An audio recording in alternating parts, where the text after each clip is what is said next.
So what do you think about the guy that worked at IBM and he was making $30 an hour and he works there and he's one of the public, he's one of the smaller guys, and he leaves after making $82,000. He doesn't like the way IBM does something, goes and starts his own company. He becomes a billionaire. He went from being the public to being the top 1% of 1% of America. Is he now a bad person? I am not talking about the choices that individuals make. These are the footnotes. If you want to be totally naive about the system, take a look at the footnotes.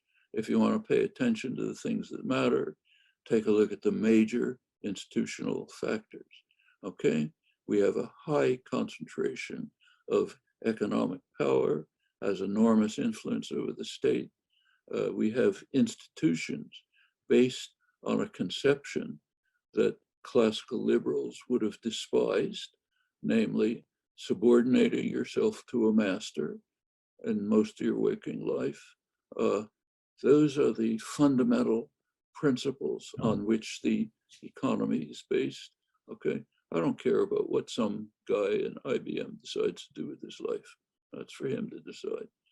So if that's the case, so what is a system? So it seems like it's a sin for me to employ somebody in your eyes. Like if I employ anybody and pay them a salary, it's a sin. So what's my alternative? What should I do to be holy where I'm not taking advantage, in your eyes, where I'm not taking advantage of somebody else? Because in your eyes, if the private market hires and gives somebody a job, they're like they own the person. So what do we do though? So walk me through it. So one of the criticisms what do we do?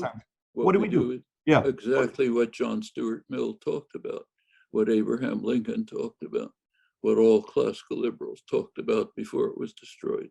The management and decisions and control should be in hands of the participants. You should change autocratic, tyrannical structures to democratic, participatory ones. Okay. Have you ever ran a Noam? Have you ever ran a company?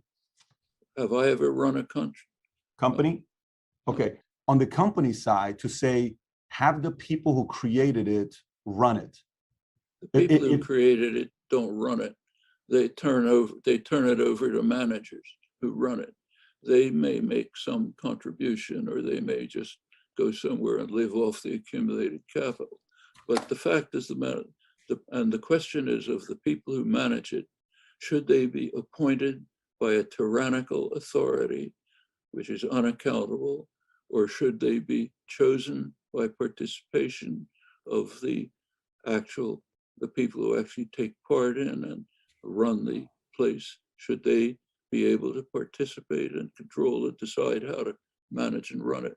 And I think we should move towards a kind of system in which the classical liberal ideals are realized, and people are able to democratically participate in deciding how to manage and run their lives, including the institutions in which they work. Professor, with all due respect, if you think they ought to be tyrannies, fine, say so. It's not, but that's what your interpretation is. You use words like exploit. You use words as tyrannical leaders. You use they are. There's nothing. But there's a lot of people to sit there and say, you know, we also had folks that many of these folks are noble human beings who took time away from their families at a time to create a job and create a business that led to creating jobs for other people. 50% of jobs in America today are created by small business owners. These people are not millionaires. These are folks that maybe run a liquor store, maybe run a small market, maybe run a small shop, maybe do some real estate locally, and they hire 5 people that work for them. They make $100,000, $200,000 a year. That's half of America's employed by small business owners. Are they tyrannical entrepreneurs and business? So you continue to take the extremely naive point of view. Use your word of talking about the individuals. I haven't said a word in criticism about Steve Jobs or Bill Gates or somebody running a small store.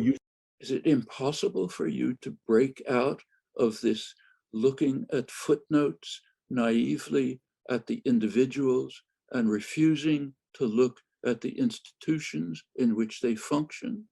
You take a look at the institution in which, so take a business, take Microsoft. Microsoft is a pure example of absolute tyranny. The decisions are made at the top. They're handed down to the next level, go down to the bottom. At the very bottom, you have the right to rent yourself to them. That's what was abhorred, not only by classical liberals, but by thousands of years of tradition. We've internalized it, and I don't think we should.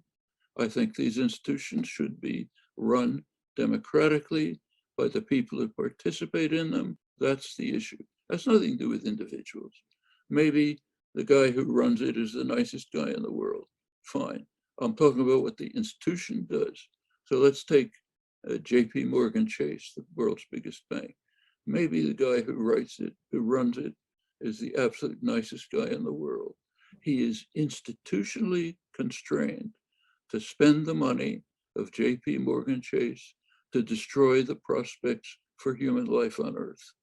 That's, if he doesn't do it, he'll be replaced by somebody else who will do it. That's the nature of the state capitalist system. And if we're serious about the world, that's what we ought to be looking at, not whether this or that guy is a nice person.